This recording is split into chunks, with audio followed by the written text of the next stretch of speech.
My name is Captain Scarlett Martin. I'm a 32-year-old Army trauma surgeon in Texas. Last night, they wheeled my stepfather, Senator Arthur Vance, into my ER after a suspicious car crash, and my duty was to save the man's life. For 4 hours, I fought to pull him back from the brink of death. But as I was closing, I found something that turned my stomach to ice: a single, perfect needle mark on his neck. This wasn't an accident. It was an assassination attempt. But when I told my mother, she didn't react with horror. She grabbed my arm, her eyes filled with terror, and begged me, "Please, Scarlett, don't stir anything up. Just save him and let this go." They wanted me to choose between my family's dark secrets and my oath as a doctor. They thought I was just a surgeon, meant to stitch up wounds and stay quiet. They forgot I'm also a soldier, trained to hunt for the truth, no matter the cost. Before I tell you what happened next, let me ask you, would you be willing to sacrifice your own family to expose a killer? Let me know in the comments, and subscribe to see how I brought down an entire political conspiracy from inside my own operating room. The rhythmic, steady beep of the heart monitor was the only music I needed. It was a sound of victory, a metronome counting out the seconds of a life I had just pulled back from the brink. My gloved hands, stained with the reality of trauma, worked with practiced precision, weaving the final sutures into place. The patient on my table, a young soldier caught in a training accident, was stable. His chest rose and fell in a gentle rhythm dictated by the ventilator. Another life, another closing. In the controlled chaos of the trauma bay at Brooke Army Medical Center, this was my sanctuary. This was where I was Captain Scarlett Martin, trauma surgeon. Not just a daughter, not just a stepdaughter. Here, the rules were clear, the enemy was death, and I knew exactly how to fight. "Closing looks clean, Captain," Dr. Ben Carter said from across the table, his eyes, the only part of him visible above his surgical mask, crinkling in a tired smile. Ben was my right hand, a resident with nerves of steel and a sense of humor as dry as the Texas heat outside. "It'll hold," I replied, my voice muffled. "Let's get him up to the SICU. Keep a close eye on his pressure." I stripped off my gloves with a satisfying snap and pushed through the double doors, pulling down my mask and taking the first deep breath I'd had in hours. The air still tasted of antiseptic and adrenaline. It was a taste I had come to associate with purpose. That purpose was shattered by the look on Ben's face when he followed me out a minute later. His usual post-op ease was gone, replaced by a tense uncertainty. "Scarlett," he started, dropping the formality of my rank.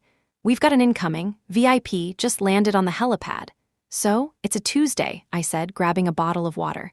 "VIPs get injured on Tuesdays, too. Who is it?" He hesitated, a flicker of something I couldn't read in his eyes. "It's your stepfather, Senator Arthur Vance." The water bottle slipped from my hand, clattering to the linoleum floor. The sound echoed in the sudden silence that fell around me. "Arthur, here." In my hospital, my mind, trained to categorize and prioritize injuries, suddenly felt like a scrambled mess of protocols and personal history. "What happened?" My voice was sharp, back to being Captain Martin. It was easier that way. "Single vehicle accident out on the highway to his ranch. That's all we know. They're bringing him to Bay 3 now." Ben's hand rested on my shoulder for a second. "You don't have to take this one, Scarlett. I can handle it. Everyone would understand." I shook my head, my focus narrowing. "No, he's my patient. I'm the attending on duty. That's the protocol." It wasn't just protocol. If Arthur was hurt, I needed to be the one in that room. I needed to see it with my own eyes. Control, that's what it was about. In a life where so much had been out of my control, especially concerning my family, this was something I could command. Bay 3 was already a hive of activity. Unlike the usual military discipline, this was a different kind of chaos. Men in dark suits and earpieces, Arthur's security detail, stood stiffly against the walls, their faces grim. They looked completely out of place amongst the scrubs and medical equipment. In the center of it all, on the gurney, was Senator Arthur Vance. He was a man who commanded every room he entered, his voice booming, his presence larger than life. Seeing him pale, unconscious, and intubated was a jarring dissonance. I pushed through the swarm, my eyes scanning his still form with a surgeon's dispassionate gaze. "Report," I snapped at the paramedic who was bagging him. "58-year-old male, driver, single-vehicle rollover," the young man recited, sweating under the bright lights. "Found unconscious at the scene. GCS of 5. We intubated in the field. Blood pressure is 90/60 and dropping. Obvious trauma to the head and chest. Possible internal bleeding. I need a fast scan, chest and pelvic x-rays, and a full trauma panel, stat," I ordered, my hands already moving, checking his pupillary response, feeling his neck for any signs of spinal injury. Someone get me a baseline lactate. The team moved like a well-oiled machine, my team. They knew my rhythm, my expectations. But as I worked, a small, cold knot of unease began to form in my gut. The paramedic said rollover. A violent, tumbling crash. Yet as I cut away Arthur's expensive, tailored shirt, the pattern of his injuries felt wrong. He had a significant head laceration and what was clearly a flail chest, multiple rib fractures that made a section of his chest wall move paradoxically to the rest. Those were consistent with a major impact. But where were the other signs? The road rash, the glass fragment abrasions, the telltale seatbelt bruising across his collarbone and hip. He had none. It was as if he'd been slammed directly into the steering wheel without any of the chaotic, scraping violence of a rollover. Pressure's dropping to 80/50, a nurse called out. He's bleeding out. Get 2 units of Oneg ready and hang the first one now, I commanded, my eyes still scanning, searching. I need that fast scan. The ultrasound machine was wheeled in. I pressed the probe against his abdomen, my gaze fixed on the screen. The image was grainy, black and white, but the message was clear. A dark patch bloomed around his spleen. He's got a shattered spleen. He's going to the OR now, I announced. Notify the scrub team. Ben, you're with me. Just as we were about to move, the doors to the bay swung open and my mother, Eleanor Vance, rushed in. She looked flawless as always, her blonde hair perfectly coiffed, her Chanel suit immaculate, but her face was a mask of sheer terror. Her eyes, wide and frantic, locked onto Arthur's still form. Scarlett? Oh God, Scarlett, is he? She trailed off, a hand flying to her mouth. Agent Davis, Arthur's head of security, was right behind her, his hand gently on her elbow. Mother, you can't be in here, I said, my voice firm but not unkind. We're taking him to surgery. He's lost a lot of blood. Surgery? What happened? The police said he just lost control of the car. Her voice trembled, her carefully constructed composure cracking at the seams. His injuries are severe, I said, choosing my words carefully. We need to operate now to stop the bleeding. Her eyes darted from me to Arthur, then to the grim-faced security agents lining the wall. A strange, fleeting expression crossed her face, something beyond fear. It looked like calculation. Please, Scarlett, she whispered, grabbing my arm. Her grip was surprisingly strong. Just be careful. Don't stir anything up. Just save him. Stir anything up? I asked, confused. Mother, my only job right now is to save my patient. Of course, darling, of course, she said quickly, releasing my arm and smoothing down her suit jacket. I'm just upset. It's a terrible accident. We wheeled the gurney out, the team moving at a half-run toward the elevators that would take us to the operating rooms. But my mother's words echoed in my head. Don't stir anything up. What did that mean?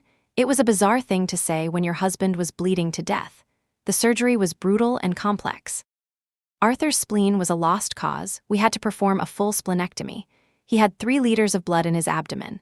As Ben and I worked to control the bleeding and repair the damage, my mind kept replaying the scene in the ER, the lack of abrasions, my mother's strange warning. After 4 grueling hours, we had stabilized him. He was alive, but the fight was far from over. He was moved to the surgical intensive care unit, still unconscious, still dependent on a ventilator to breathe. I stood by his bedside, watching the monitors, my surgeon's mind cataloging every vital sign, every drip, every potential complication.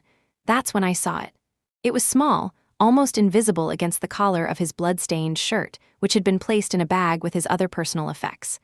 I had been so focused on the major, life-threatening injuries that I had missed it.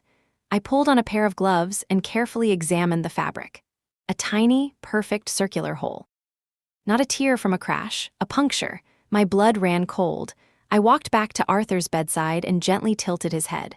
There, nestled just below his jawline, partially hidden by the intubation tube straps, was a matching mark on his skin. A small, circular bruise with a pinpoint red dot in the center. A needle mark. Someone had injected him with something. The car crash wasn't an accident. It was a cover-up. And my patient, the powerful Senator Arthur Vance, was the victim of an attempted murder. My mother's words came rushing back. Don't stir anything up. She hadn't been worried about the surgery. She had been worried about what I might find. Use arrow up and arrow down to select a turn, enter to jump to it, and escape to return to the chat. My world, which had been a clear-cut landscape of anatomy and procedure, suddenly tilted on its axis. Every instinct I had, honed by years in the military and in the operating room, screamed that this was a crime scene. My patient wasn't just a victim of circumstance, he was a target. And my hospital was now the epicenter of an investigation that hadn't even officially begun. I took a steadying breath, my mind clicking back into the familiar cadence of command. Emotion was a luxury I couldn't afford. I needed data. I needed proof. I found Maria, the head nurse in the SICU, a woman whose competence I trusted implicitly. "Maria," I said, keeping my voice low and even, "I'm adding a full toxicology panel to Senator Vance's orders. Broad spectrum. Include heavy metals, uncommon paralytics, everything you can think of. Market stat." She looked at me, her experienced eyes catching the tension in my posture. "A tox screen? Captain, the paramedics didn't report any suspicion of overdose." His presentation in the ER was atypical for his reported mechanism of injury, I stated, using the clinical language that was my armor. "Let's rule everything out. And Maria, let's keep this quiet for now. The family is under enough stress." She gave a single, understanding nod. "Of course, Captain." I left the SICU, the sterile quiet feeling more oppressive than calming. I needed to know more about the crash itself. Agent Davis was standing sentry outside the unit's doors, his posture rigid, his eyes scanning everyone who passed. He was a rock, a man defined by his loyalty to Arthur. "Agent Davis," I said, stopping in front of him. "Captain Martin," he acknowledged, his voice a low baritone. "Any change?" "He's stable for now. It's hour by hour," I told him honestly.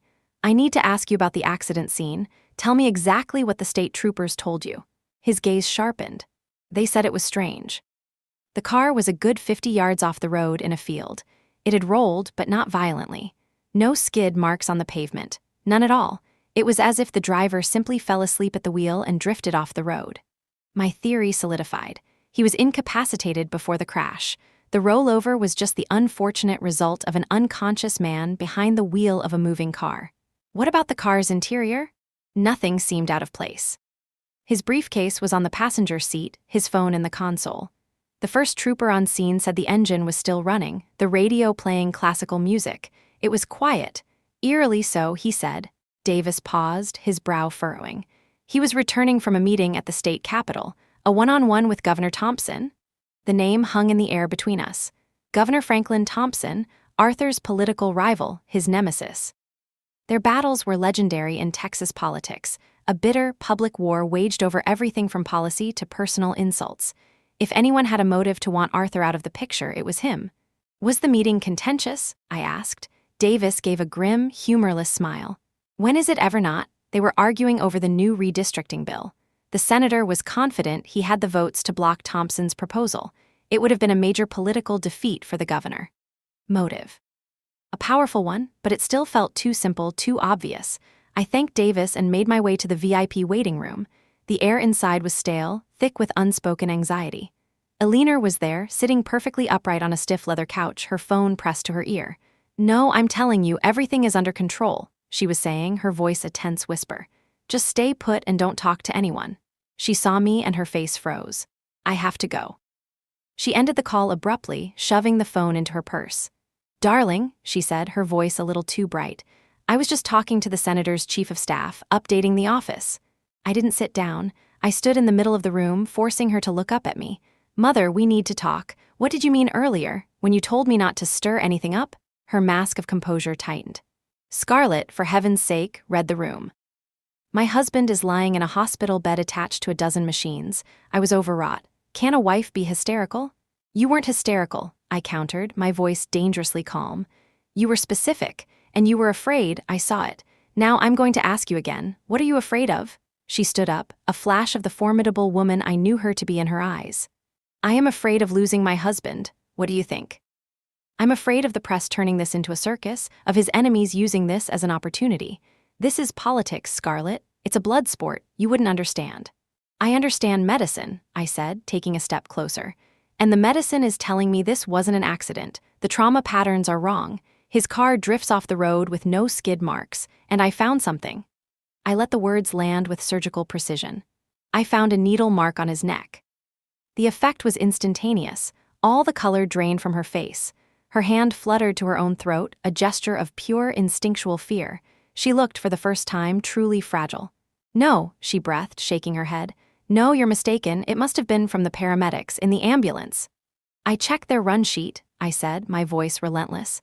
They established 2 IV lines, both in his arms. They documented every procedure. This wasn't them. Someone injected him with something before he crashed. She sank back onto the couch, her whole body trembling. You're wrong, you have to be wrong. Am I pressed, kneeling in front of her so she had nowhere to look but at me. Mother, who are you protecting? Did you know about this? Did you know he was in danger? Tears finally welled in her eyes, spilling down her cheeks. You don't understand, she sobbed, grabbing my hands. Her fingers were like ice.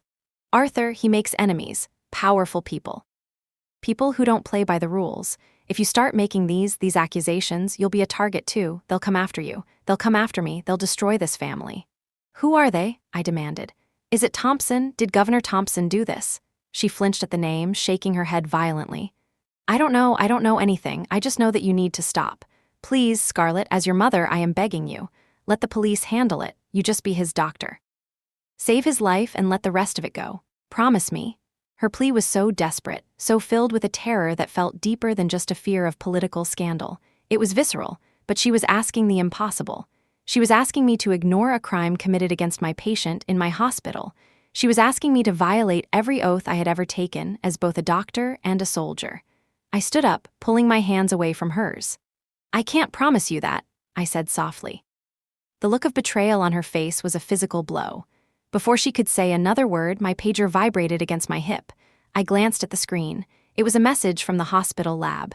Preliminary talks results for Vance, Arthur. Please call Dr. Kenji Tanaka, head of pathology. Urgent. Urgent. The truth was waiting for me, just a phone call away. And with it, I knew, came the danger my mother was so terrified of. I looked at her one last time, her face a mess of tears and fear, and walked out of the room. I had to make a choice, my mother's safety or my patient's justice. There was no middle ground. Use arrow up and arrow down to select a turn, enter to jump to it, and escape to return to the chat. I found an empty on-call room, the door clicking shut behind me with a sound of finality. The small room, with its sterile bed and impersonal desk, felt like a confessional. I dialed Dr. Tanaka's extension, my heart hammering against my ribs in a way it never did during surgery. Tanaka, his voice was clipped and precise, just like the man himself. Kenji, it's Scarlett Martin. I got your page about Senator Vance. Ah, Scarlett, yes, this is highly unusual. I could hear the rustle of papers on his end. We ran the preliminary screens. Everything came back negative: opioids, benzos, barbiturates, you name it. Standard stuff. But on the broad-spectrum mass spectrometry, we found something, a succinylcholine analog. My medical brain immediately processed the information. Succinylcholine, a powerful neuromuscular blocking agent. In layman's terms, a paralytic. An analog, not the standard version? Exactly, Kenji said, and I could sense his academic excitement rising. It's a designer compound. Similar structure, but modified. It's incredibly potent and has an extremely short half-life.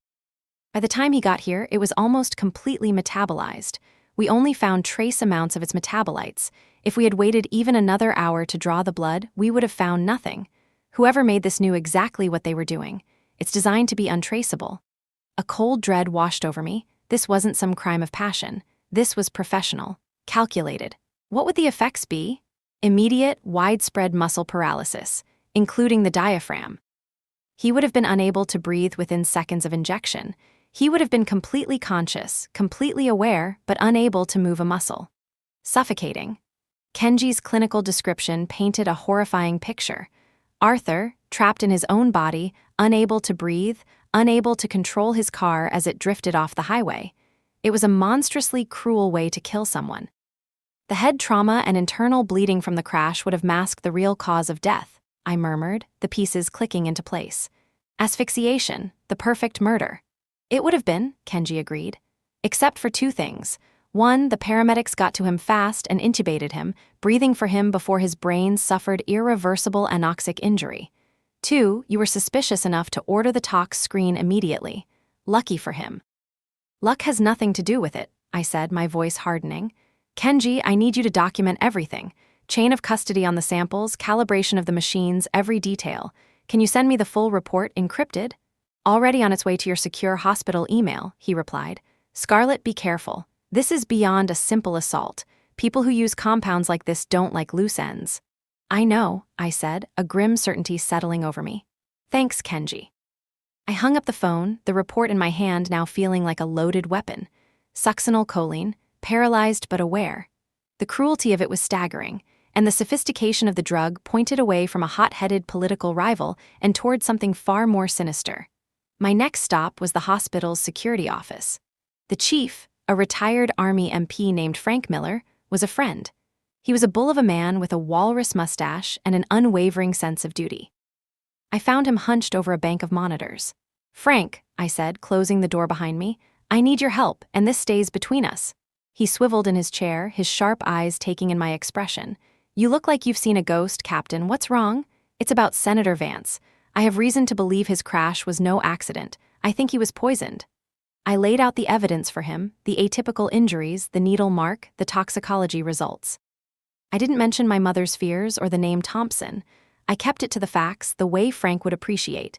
He listened without interruption, his expression growing more serious with every word. When I finished, he stroked his mustache thoughtfully. "A designer paralytic? Holy hell, Scarlett, this is out of my league. This is FBI territory." "I know," I agreed. "But I'm not ready to call them in yet. Not until I have more. My mother, she's terrified. She thinks if I push this, the family will be in danger. I need to know what I'm walking into before I bring the full weight of the federal government down on us." "So what do you need from me?" he asked. "Security footage, from the moment the senator's ambulance arrived. I want to see everyone who came near the ER, everyone who went up to the VIP waiting area, everyone who's been on the SICU floor." "Consider it done," he said, his fingers already flying across a keyboard. "I'll also put a quiet security detail on the SICU, my best guys. No one gets near the senator without clearance from you or me, and I mean no one, not even his wife." I felt a surge of gratitude. "Thanks, Frank, that's a huge relief." "Just be careful, kid," he said, his eyes meeting mine. "You're a damn good surgeon, but this isn't the OR. The players in this game don't follow any rules." I spent the next 2 hours in Frank's office, my eyes burning from staring at the grainy footage. We watched my mother's arrival, Agent Davis's stoic vigil, the comings and goings of nurses and doctors. Nothing seemed out of place. Then I saw him. He was a background figure, easily missed. A man in a simple hospital orderly's uniform, pushing a janitorial cart. He hadn't entered the trauma bay, but he had been loitering in the hallway just outside, his back to the camera, for a full 10 minutes around the time Arthur was being treated. He wasn't cleaning, he was just there, watching, listening. "Who's that?" I asked, pointing to the screen. Frank zoomed in. The image was blurry, the man's face obscured. "Don't recognize him, could be a new hire. Let me check the shift rosters." A few minutes later, Frank swore under his breath. "No one by that description was rostered for that floor today, and that janitorial company, we don't use them. We have an in-house cleaning crew." My blood ran cold. He was an imposter. He was there to confirm his handiwork to make sure Arthur was dead, and he had seen me, seen my team, seen my mother. "Can you track him?" I asked, my voice tight. "He was careful," Frank said, switching between camera feeds. "He used the service corridors, stayed out of the main areas. But he made one mistake." Frank brought up a feed from the parking garage. The man emerged from a stairwell, now stripped of his orderly uniform, wearing a simple baseball cap and a jacket. He got into a nondescript black sedan and drove away. "Got a partial plate," Frank grunted, scribbling it down. "Not much, but it's a start. I'll run it through some back channels, see what shakes loose." I left Frank's office with a gnawing sense of being watched. The killer had been in my hospital, walking my halls. The threat was no longer abstract, it was real and it was close. I went to check on Arthur. He remained in a critical but stable condition. As I was reviewing his chart, Ben Carter came up beside me. "How are you holding up?" he asked, his voice full of genuine concern. "This has to be a nightmare." "I'm a surgeon, Ben. We don't do nightmares. We do differentials and treatment plans," I said, a little too harshly. He didn't flinch. "Okay, Captain." "Then what's the treatment plan for a family that looks like it's about to implode?" He gestured with his head toward the SICU waiting room. I glanced through the glass. My mother was no longer alone. She was in a heated, whispered argument with a man I recognized instantly from the news, Marcus Thorne, Arthur's longtime chief of staff and political bulldog. Marcus was a man who operated in the shadows, the architect of Arthur's most aggressive political victories. Seeing him here, his face tight with anger as he argued with my mother, sent a fresh wave of alarm through me. I walked toward them. As I approached, I heard a snippet of their conversation. "Told you this was a mistake, Alina," Marcus hissed, his voice a venomous whisper. "Bringing him here to her hospital, it's too much of a risk." "I didn't have a choice," she shot back, her voice trembling with a mixture of fear and fury. The paramedics were already en route. What was I supposed to do, tell them to turn around? You should have managed it, he snarled. You should have kept her out of it. Now she's asking questions. If she finds that notebook— They both froze as they saw me standing there. My mother's face went white. Marcus Thorne, however, recovered instantly, his expression smoothing over into one of polite concern. Captain Martin, he said, his voice now calm and respectful. I was just expressing my deep concern to your mother. This is a terrible tragedy for the senator. A notebook? I asked, my gaze fixed on him, ignoring the pleasantries. What notebook are you so worried about me finding? Marcus and my mother exchanged a panicked look. It was a look that confirmed everything. They were hiding something important enough to risk Arthur's life for, and whatever it was contained in a notebook. Use arrow up and arrow down to select a turn, enter to jump to it, and escape to return to the chat. The silence that followed my question was heavy and suffocating. It was a silence filled with years of secrets, a silence that confirmed my deepest fears. My mother and Marcus Thorne were not just bystanders in this tragedy, they were gatekeepers, desperately trying to control a narrative that was rapidly spiraling away from them. Marcus was the first to break. He offered a smile that was all politics, smooth, practiced, and utterly devoid of warmth. Ah, the notebook. Just an old figure of speech, Captain. Eleanor was worried you might find the senator's private political journal. You know how politicians are, every thought, every strategy documented. It wouldn't do for his private musings to become public, especially at a time like this. An issue of privacy, that's all. It was a plausible lie, expertly delivered. But I had seen the raw panic in his eyes, the shared terror that had flashed between him and my mother. This was more than privacy. His briefcase was recovered from the car, I assume. I asked, my tone clinical, as if discussing a patient's medical history. I'll need to review his personal effects for any medical information. Advance directives, medication lists, things of that nature. It was a stretch, but it gave me a legitimate reason to ask.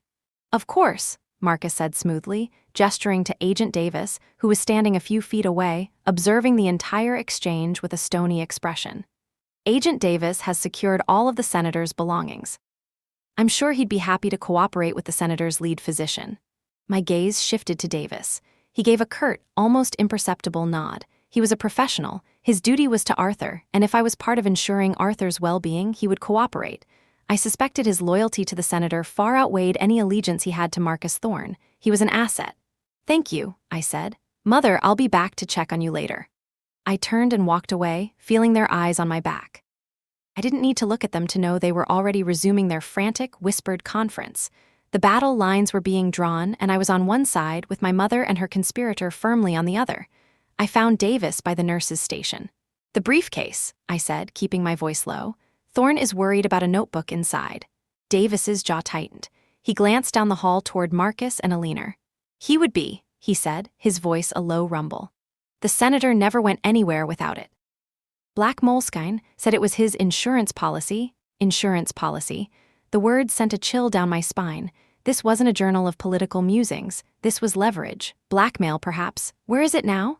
In the hospital safe with his wallet and keys. Standard procedure. Frank Miller and I logged it in an hour ago. Good, I said, relieved. At least it was secure. Don't let Thorne or my mother have access to it, under any circumstances. A flicker of something, respect, perhaps showed in Davis's eyes. My orders are to protect the senator and his interests, Captain. Right now, that notebook seems to be a key interest. No one touches it without my say-so, or yours. We had formed an unspoken alliance, two soldiers with the same mission, protect the man in the ICU bed. With the notebook temporarily secured, I turned my attention back to the immediate threat. The man in the orderly's uniform. Frank's back channels had worked faster than I'd hoped. My pager buzzed with a message, got a name on the partial plate. Meet me in my office. Come alone. I made my way down to the security hub, my senses on high alert. Every shadow seemed to hold a threat, every unfamiliar face a potential enemy. Frank's office was an island of harsh fluorescent light in the dimly lit basement. He had a single sheet of paper on his desk. The car is registered to a shell corporation, he said, sliding the paper toward me, which is, in turn, owned by another shell corporation, a Russian nesting doll of corporate anonymity, but the guy who set them up got sloppy. He used the same registered agent for a dozen other companies. One of those companies has a real name on its board of directors. He tapped a name on the paper. Leo Jacoby, ex-military, Army Ranger, dishonorably discharged 10 years ago for assault. Since then, he's been a freelance security consultant, a nice way of saying he's a hired thug for the right price, an Army Ranger. That explained the discipline, the careful planning. Does he have a connection to Governor Thompson? I asked. Not directly, Frank said, shaking his head, but I did find something interesting. For the past 6 months, Jacoby's consulting firm has been on retainer, a very generous one. Guess who's been signing the checks? He slid another piece of paper across the desk. It was a corporate filing. The name of the client company meant nothing to me, but the name of its CEO hit me like a physical blow. Marcus Thorne, my stepfather's own chief of staff, the man who was at this very moment pretending to be a concerned friend upstairs, had hired the man who likely tried to murder him. The betrayal was so profound, so absolute, that I felt dizzy. It wasn't Thompson. It was an inside job. Marcus was the snake in the garden. My mother's fear, her frantic warnings to stay away, suddenly made a terrifying kind of sense. She wasn't just protecting a political secret. She was protecting a murderer, or at the very least, an accomplice. Scarlett, Frank's voice cut through the fog of my shock. Are you okay? I shook my head, trying to clear it. Marcus, why would he do it? He built his entire career on Arthur's success. It doesn't make sense. Power, Frank said simply. Arthur was the face, but Thorne was the architect. Maybe he got tired of being in the shadows, or maybe Arthur was about to cut him loose. That insurance policy notebook you mentioned, maybe Thorne was worried about what was in it. The notebook, it was the key. It had to be. It was the motive for the murder, and now it was the only thing that could prove what happened. I felt a surge of cold, clear anger. He's in my hospital, Frank. The man who did this is walking around my hospital, pretending to grieve. I know, Frank said, his voice grim. Which is why you need to be smart about this. We have a name, we have a connection, but it's circumstantial. We can't prove Jacoby was the man in the orderly uniform, and we can't prove Thorne ordered the hit. Not yet. So what do? I asked, my fists clenching. We watch, we wait, and you get your hands on that notebook, he said. It's the only move we have left, but you have to assume they're going to make a play for it too, and they'll be willing to do a lot more than just lie to get it. He was right, this was a chess game now. Marcus had made his move, a nearly fatal one. Now it was mine. I walked out of the security office, my mind racing. I had to get the notebook, but how? I couldn't just check it out of the hospital safe. Marcus would know immediately. I needed a reason, a legitimate medical pretext. An idea began to form, a risky but brilliant one. Arthur was still intubated, still unconscious. But for how long? Patients in his condition were often weaned off sedation to assess their neurological function. It was a standard procedure. A procedure that would, for a short time, make him lucid. If Arthur could wake up, even for a few minutes, he could tell me. He could tell me where the notebook was, what was in it, who he was afraid of. He could give me the ammunition I needed. It was a dangerous gamble. Waking a patient with a severe head injury was fraught with risks. It could cause a spike in his intracranial pressure, leading to further brain damage. But the alternative, leaving him vulnerable, leaving my mother entangled in a murder plot, leaving a killer to walk free, was unthinkable. I made my decision. I would wake the senator. And I would pray that the man who woke up was lucid enough to give me the answers I needed before Marcus Thorne realized what I was doing. The clock was ticking. Use arrow up and arrow down to select a turn, enter to jump to it, and escape to return to the chat. The decision settled in my gut with the cold, heavy weight of command. In the Army, you're trained to make the hard calls, to weigh acceptable risks against strategic objectives. The objective here was the truth. The risk was my stepfather's neurological health. I walked back to the SICU, my purpose solidifying with each step. Ben Carter was reviewing charts at the central station. He looked up as I approached, his expression weary. Long day, he commented. It's about to get longer, I said, pulling up Arthur's latest brain scans on a monitor. I want to do a sedation holiday. Let's lighten the propofol and see if we can get a neuro response. Ben's eyebrows shot up. Already? Scarlett, he's only 12 hours post-op from a massive trauma. His intracranial pressure is borderline. Waking him now could be risky. I'm aware of the risks, I said, my tone leaving no room for argument. I'm not looking for a full conversation. I just want to see if he can follow a simple command. Squeeze my hand, wiggle his toes. We need a baseline neuro assessment. It was a perfectly defensible medical reason. Ben, though hesitant, was a resident. I was the attending. He nodded, albeit reluctantly. Okay, Captain, we'll start titrating the sedation down. It'll take an hour or two before we see any effect. Good. Stay on top of it. I want to be paged the instant his vitals change or he starts to stir, I instructed. And Ben, discretion. I don't want the family getting their hopes up prematurely. Let's keep this between us for now. He gave me a searching look, sensing there was more to this than just a routine assessment, but he didn't press. You got it. Now I had a window of time. I needed to prepare. I went to find Agent Davis. He was still in his spot, a human bulwark against the outside world. Davis, I'm going to be performing a procedure to assess the senator's neurological status in a few hours, I told him quietly. There's a chance, a small one, that he may become briefly lucid. Davis's impassive mask didn't slip, but his eyes intensified. What do you need from me? I need you to get the briefcase. Bring it to his room. When I give you the signal, I want you to be ready to open it. If he can communicate, the first thing I'm going to ask him about is that notebook. We may only have seconds. Understood, he said without hesitation. But what about Thorne and your mother? They're still in the waiting room. They'll see me get the briefcase. Let them, I said, a new, colder strategy forming. In fact, I'm counting on it. I want Marcus to know we're looking for it. I want to put him on the defensive, rattle him, make him think we already know more than we do. It was a bluff, a high-stakes poker game where the chips were human lives. Davis seemed to understand immediately. He gave a single, sharp nod and walked toward the administrative offices where the hospital safe was located. I returned to the SICU, my nerves stretched taut.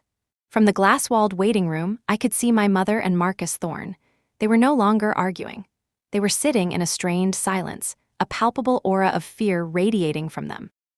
As predicted, when Agent Davis walked past them with Arthur's expensive leather briefcase in hand, they both shot to their feet. I couldn't hear their words, but I could see the frantic gestures, the panicked expressions. Davis, true to his word, was a stone wall. He said a few words, shook his head, and continued walking, leaving them in his wake.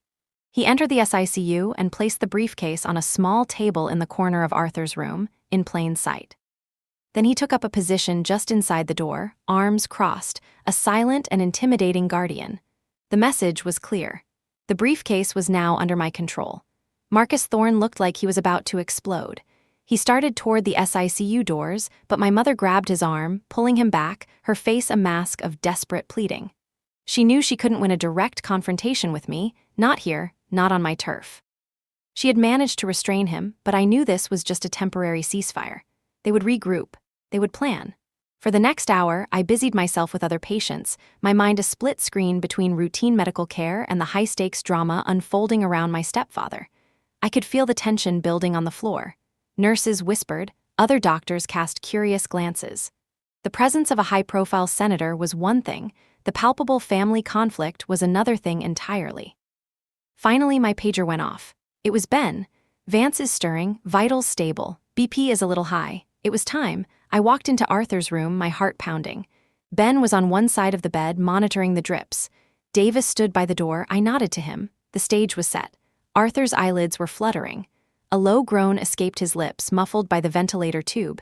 His hand twitched on the blanket. Arthur, I said, my voice calm and clear, pitching it to cut through the fog of anesthesia.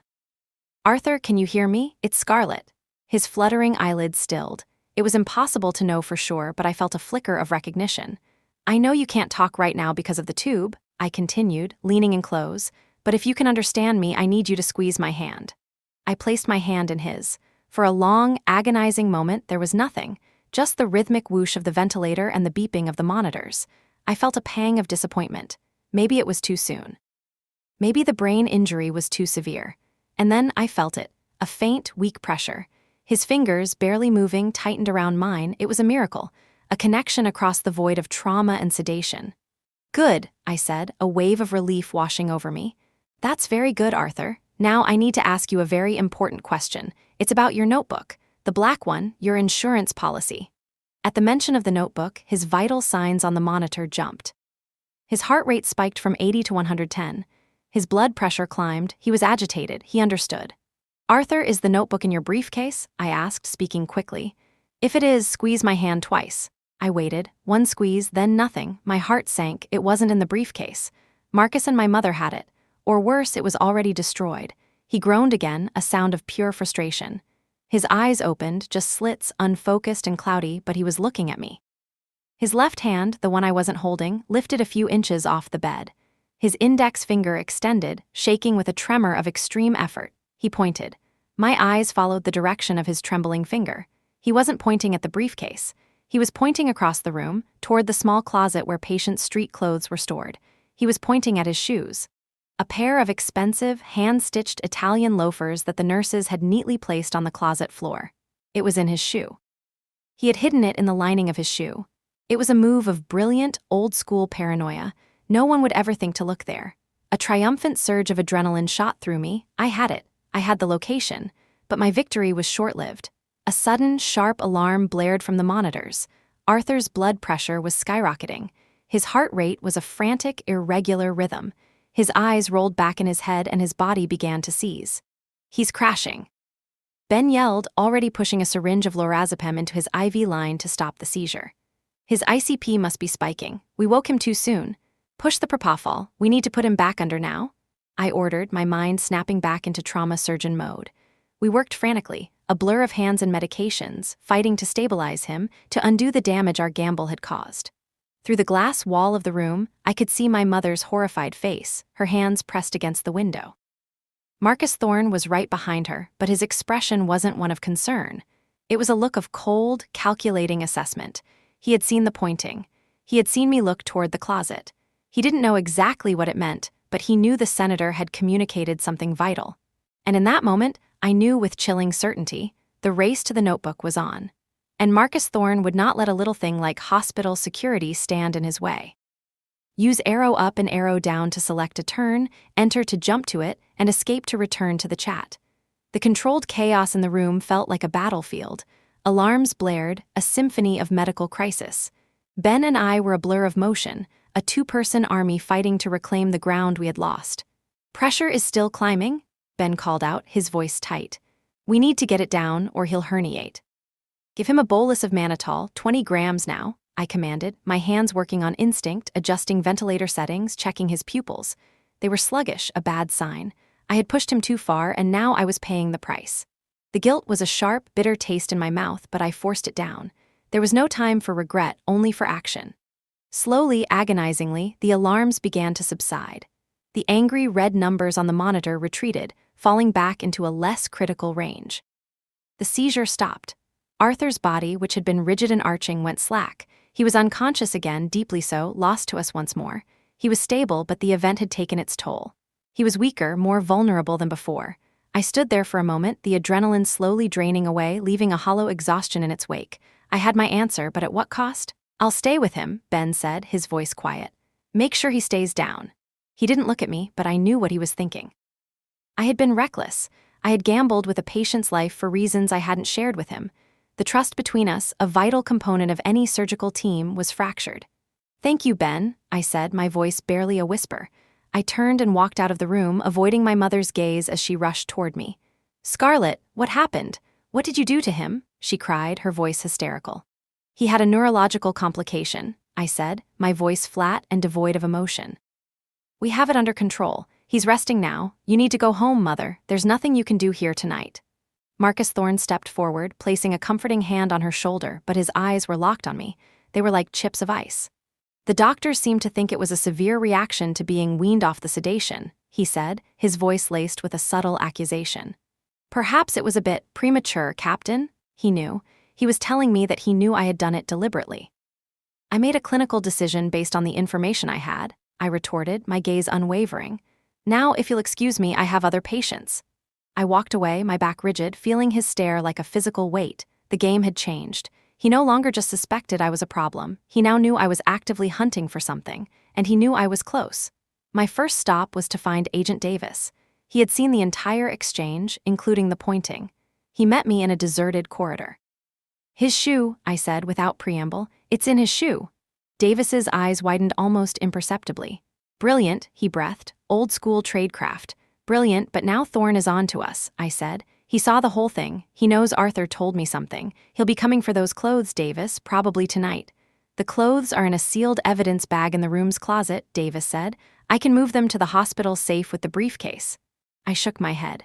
"No, that's what he'll expect. He'll try to get into the safe, or he'll have someone on the inside try. It's too predictable. We need to be smarter." I thought for a moment, the tactical part of my brain taking over. "We do a swap. We get the real shoes out of there and we replace them with a decoy pair. Let him steal the wrong thing. It'll buy us time. Good plan, Davis agreed, but we need a pair of shoes. Size 11 Italian loafers. Not exactly something you can find in the hospital gift shop. Leave that to me, I said. An idea, born of a long and complicated family history, was already forming. I knew exactly where to get a matching pair of shoes. My next call was to the one person in my family I could trust without question. My older brother, Julian. He wasn't a soldier or a surgeon. He was a history professor at the university, a quiet academic who had intentionally distanced himself from the toxic world of Arthur's politics. He answered on the second ring, his voice warm and concerned. "Scarlett, I heard about Arthur. I was about to call. Are you okay?" "I'm fine, Julian," I said, cutting to the chase. "Listen, I need your help. It's complicated, and it has to be fast."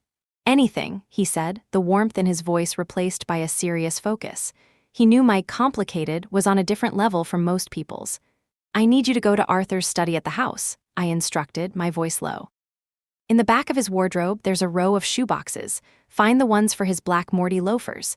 There should be an identical, brand-new pair in one of them. He always bought 2 of everything." There was a pause on the other end. "His shoes? Scarlett, what in God's name is going on?" "I can't explain over the phone," I said. "Just trust me. Get the shoes and bring them to the hospital. Come to the staff entrance at the back loading bay in exactly 1 hour. Don't be late. And Julian. Tell no one, especially not Mom." "I'm on my way," he said, no further questions asked. That was Julian. Unflappable, loyal, and he trusted my judgment even when it sounded insane. While I waited for Julian, Davis and I planned our move. The SICU was a secure unit, but not impenetrable. Thorne could bribe someone, or his man Jacoby could create a diversion. We had to be flawless. An hour later, I met a worried-looking Julian at the loading bay. He handed me a shoebox. "This is insane, Scar," he whispered. "You have no idea," I replied, giving his arm a grateful squeeze. "Now go home, lock your doors, and don't answer the phone unless it's me. I'll explain everything when I can." He nodded, his face etched with concern, and disappeared into the night. Davis met me in the stairwell. He was holding a sealed plastic bag containing Arthur's clothes from the crash. We found an empty supply closet. Working quickly by the dim light of my phone, we made the switch. The loafers Arthur had been wearing were scuffed from the crash, a small smear of what looked like mud on one heel. The new pair from the box was pristine. "It's not a perfect match," Davis noted, his brow furrowed. "The wear and tear." "It doesn't have to be," I said, taking a small multi-tool from my pocket. I used the file to gently scuff the soles of the new shoes, mimicking the wear pattern on the old ones. Then I went outside to a small patch of dirt by the loading bay and carefully recreated the mud smear. It was a crude forgery, but in the dark, in a hurry, it would pass. We placed the decoy shoes back in the bag, resealed it, and Davis returned it to the closet in Arthur's room. The real shoes, containing the priceless notebook, I tucked into my own medical bag. The exchange had taken less than 10 minutes. Now we waited. Davis resumed his post, and I made rounds, trying to appear as normal as possible. The hours ticked by. 1 a.m., 2 a.m., the hospital settled into its nocturnal rhythm. Just as I was starting to think Marcus had decided to wait, it happened. A code blue was called over the hospital intercom. A cardiac arrest. On the pediatric floor, 2 stories above us. It was a classic diversion. Every available medical staff member would be running in that direction. "Stay here," I murmured to Davis over my burner phone. "This is it." "Copy that," he replied. I didn't run toward the code. I ran to Frank Miller's office in the basement. He was already watching the monitors, his face grim. "The code is a false alarm," he grunted. "A nurse found a patient disconnected from his monitor. She panicked. But look here." He pointed to a camera feed showing the corridor outside the SICU. In the chaos of the code blue, as nurses and doctors rushed past, a figure slipped through the SICU doors. He was in scrubs, a surgical mask covering his face. But the build, the confident, predatory way he moved, it was Leo Jacoby.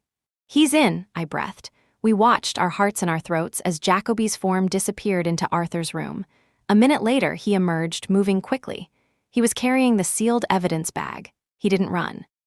He walked calmly, blending in with the residual chaos, down a service stairwell and out into the parking garage. "He has the decoy," I said, a wave of triumphant relief washing over me. "It worked." "They'll figure it out soon enough," Frank warned. "And when they do, they'll know you have the real one. That makes you the primary target, Scarlett, not the senator." He was right. The notebook was no longer a secret weapon. It was a beacon, and I was holding it. The hunt was far from over. It had just become a whole lot more personal. Use arrow up and arrow down to select a turn, enter to jump to it, and escape to return to the chat. The adrenaline from the successful swap quickly gave way to a chilling realization. I was holding a time bomb. As soon as Marcus and Jacoby realized they had been duped, their entire focus would shift to me. My apartment, my car, my office, nowhere was truly safe. I had to see what was in that notebook, and I had to do it now. I found an on-call room in the hospital's oldest wing, a place rarely used, smelling faintly of dust and disuse. I locked the door, wedged a chair under the knob, and sat on the edge of the lumpy mattress. My hands trembled slightly as I took Arthur's scuffed loafers from my bag. The notebook was wedged into the right shoe, tucked tightly beneath the insole. It was a feat of engineering to get it in there. I had to carefully cut the stitching along the side of the insole with a scalpel from my medical kit. The leather was stiff and my fingers felt clumsy. Finally, the insole came loose, and there it was, a black moleskine notebook no bigger than my hand, its cover slightly warped from being confined in the shoe. I opened it. The pages were filled with Arthur's tight, precise handwriting. It wasn't a diary of his thoughts or a record of his political strategies. It was a ledger. Page after page was filled with dates, names, and numbers. It was a meticulously detailed account of bribery, corruption, and illegal campaign financing. He had documented every dirty dollar, every backroom deal, every compromised official. He had names of judges who had taken money to sway verdicts, city council members who had sold zoning permits, even federal agents who had leaked confidential information. It was a roadmap to the entire rotten underbelly of Texas politics, and at the center of the web, facilitating it all, was one name that appeared on nearly every page, Marcus Thorne. But the corruption didn't stop there. As I turned the pages, my own family's name began to appear. Payments made from Vance Family Trust. My mother's signature on authorization forms for large cash withdrawals. Eleanor Vance wasn't just a terrified wife trying to protect her husband's reputation. She was an active participant. She had been laundering the money. A wave of nausea washed over me. The woman who had begged me not to stir anything up hadn't been afraid of a political scandal. She had been afraid of going to prison. My entire life, my comfortable upbringing, the beautiful home I grew up in, it was all financed by a river of filth. Arthur wasn't just a corrupt politician, he was a master blackmailer. This notebook wasn't just insurance, it was a weapon of mutually assured destruction. If he went down, he was taking everyone with him. The final pages of the notebook contained the most damning evidence of all. Arthur had begun to document Marcus's side dealings, transactions Marcus was making without Arthur's approval. It seemed the student had become the master. Marcus was building his own power base, cutting Arthur out. The last entry, dated the day before the crash, was short and chilling. Thorne is moving against me. He's getting sloppy. Reckless. Met with Thompson's people. He thinks I don't know. He's a liability, must be dealt with. Arthur was going to expose Marcus. And Marcus, knowing about the notebook, had decided to strike first. He hadn't just tried to kill his boss, he had tried to seize an empire. Governor Thompson wasn't the enemy, he was about to become Marcus's new partner. I closed the notebook, my mind reeling. The implications were staggering. This went far beyond an attempted murder. This was a conspiracy that reached the highest levels of the state government, and I was sitting in a locked room with the evidence that could bring it all crashing down. My first instinct was to call the FBI, but my mother's face swam before my eyes. Her name was all over this ledger. If I handed this over, I would be signing her arrest warrant. Could I do that? Could I send my own mother to prison, regardless of what she had done? Before I could process the moral quagmire, my phone buzzed. It was a text from an unknown number. "We have the shoes. You have what we want. Let's make a trade.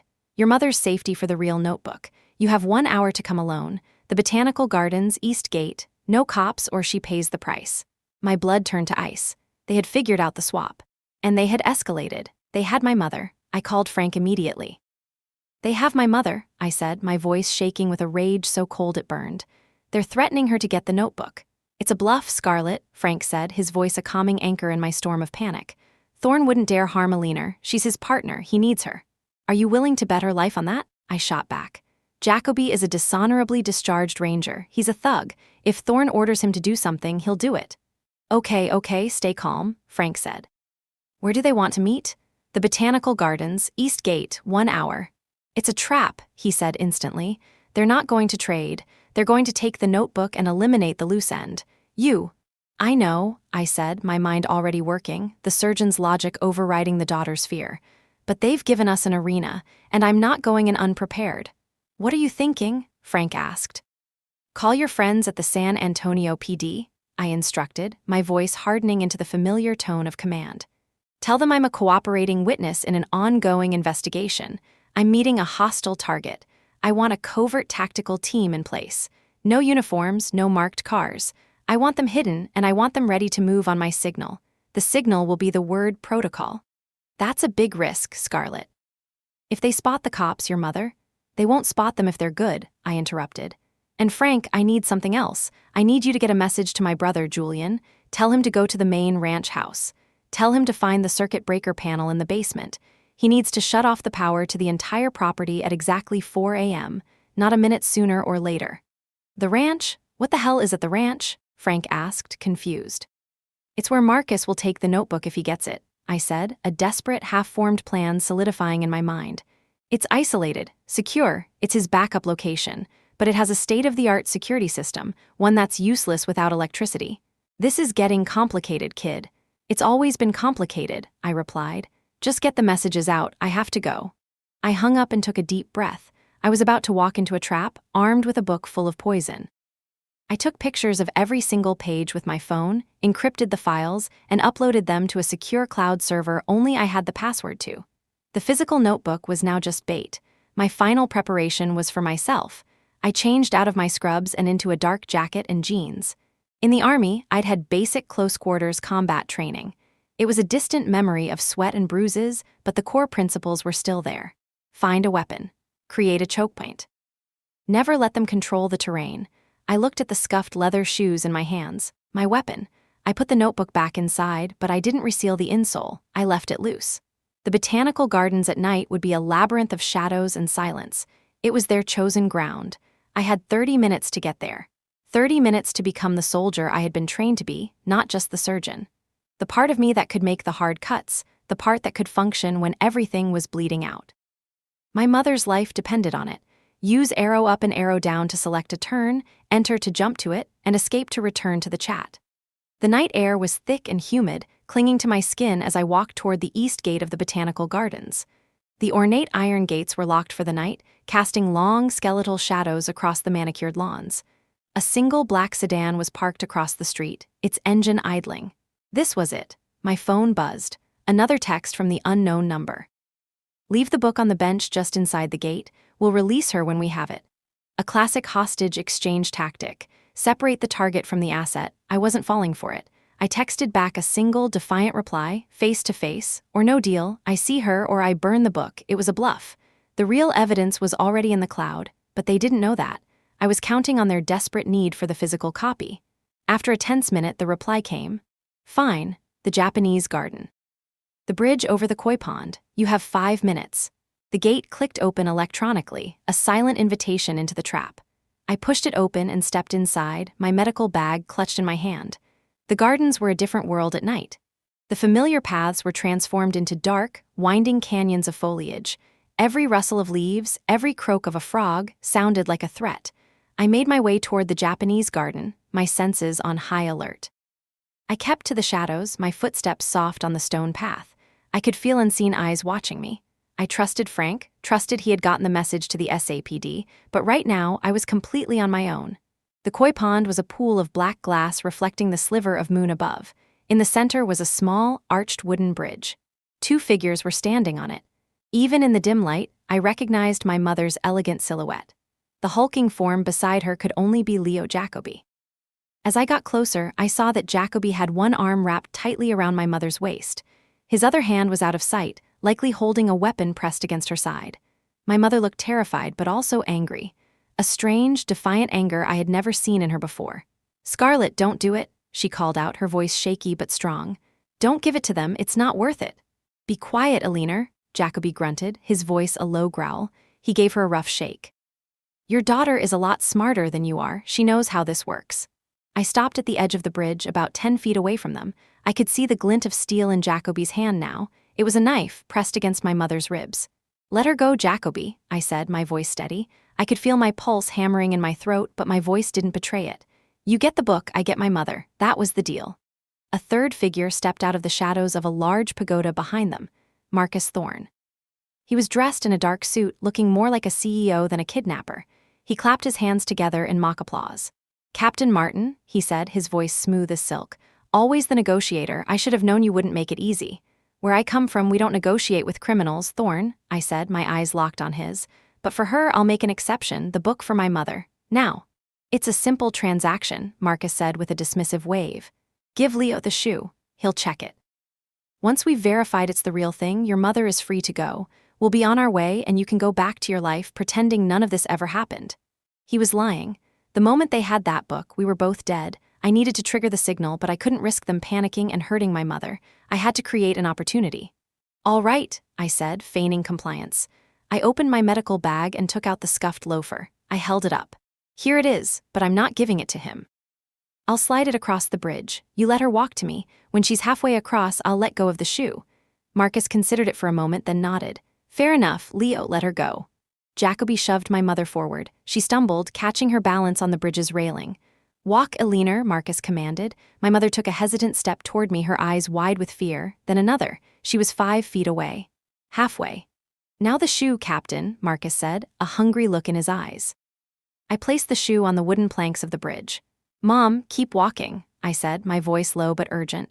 "Don't stop." As she took another step, I gave the shoe a hard shove. It slid across the smooth wood, stopping right at Jacoby's feet. He immediately bent down to grab it, his attention completely focused on his prize. It was the opening I needed. "Protocol," I screamed, the word tearing from my throat. "SAPD protocol, he has a knife." In the same instant, I lunged forward. Not at Jacoby, at my mother. I wrapped my arms around her and used my momentum to haul her off the side of the bridge, plunging us both into the cold, dark water of the koi pond. The shock of the cold was breathtaking. We hit the water with a huge splash, the murky pond closing over our heads. I held onto my mother, kicking my way back to the surface, gasping for air. Chaos erupted above us. Shouted commands. The sudden, blinding glare of tactical flashlights cutting through the darkness.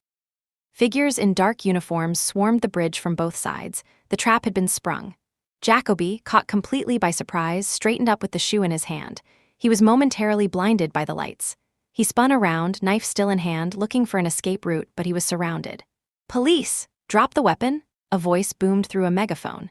Marcus Thorne, however, was already gone. Like the snake he was, he had vanished back into the shadows the moment he heard my signal. He had left his hired muscle to take the fall. I pulled my mother, sputtering and coughing, toward the edge of the pond. We were both soaked and shivering, but we were alive. Tactical officers were cuffing a furious Leo Jacoby on the bridge. One of them helped me pull my mother onto the grass. A man in a windbreaker with SAPD emblazoned on the back knelt beside me. "Captain Martin, I'm Detective Morales. You all right?" "We're fine," I said, my teeth chattering. "Thorne, Marcus Thorne, he got away. Is here. We have units covering the perimeter, but this place is a maze. If he knows it, he could be long gone," Morales said grimly. "That was a hell of a risk you took, Captain." "It was a calculated one," I said, looking at my mother.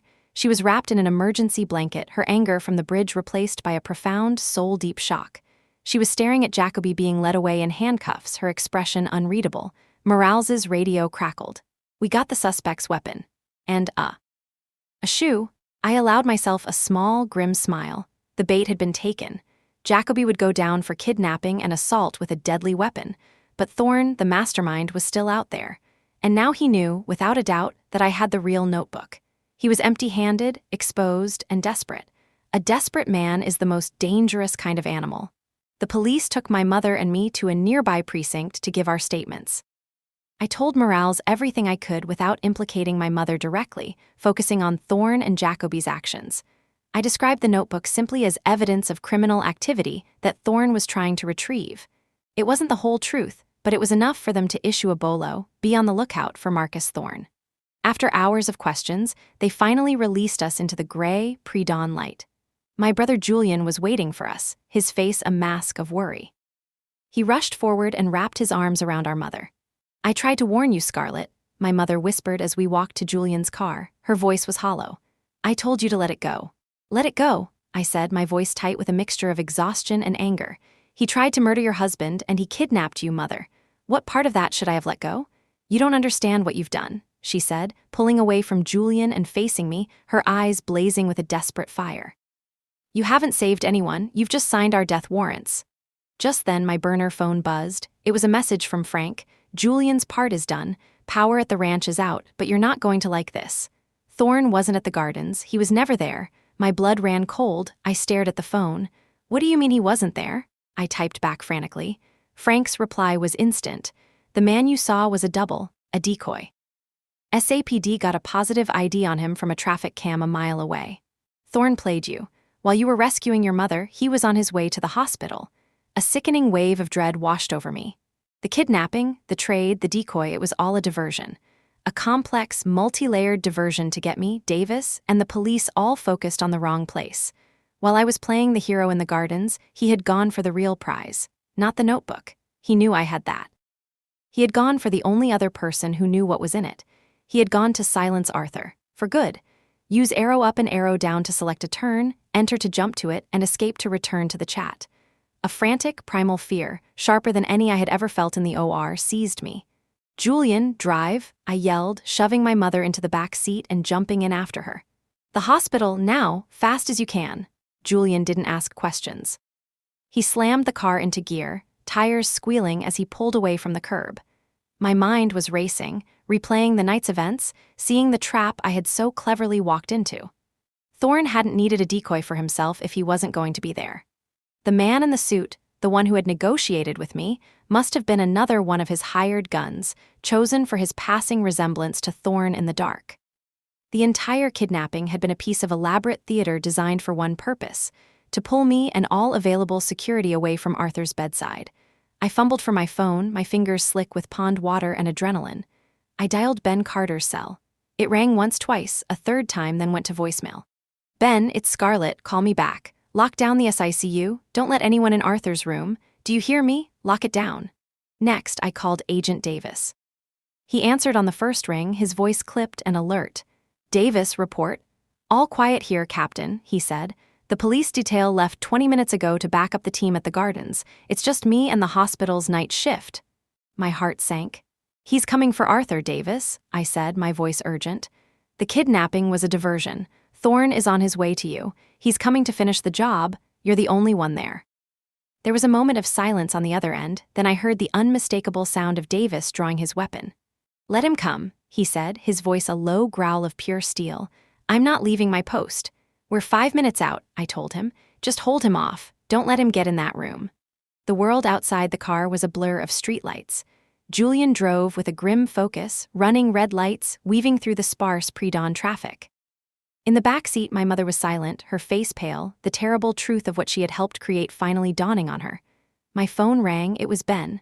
"Scarlett, thank God, what the hell is going on?" His voice was breathless. "Some guy in a doctor's coat just tried to get into Vance's room. Said he was the on-call neurologist. I've never seen him before. When I told him he wasn't on the list, he tried to push past me. He was strong, Scarlett. He had a syringe in his pocket." "Where is he now, Ben?" I asked, my voice tight.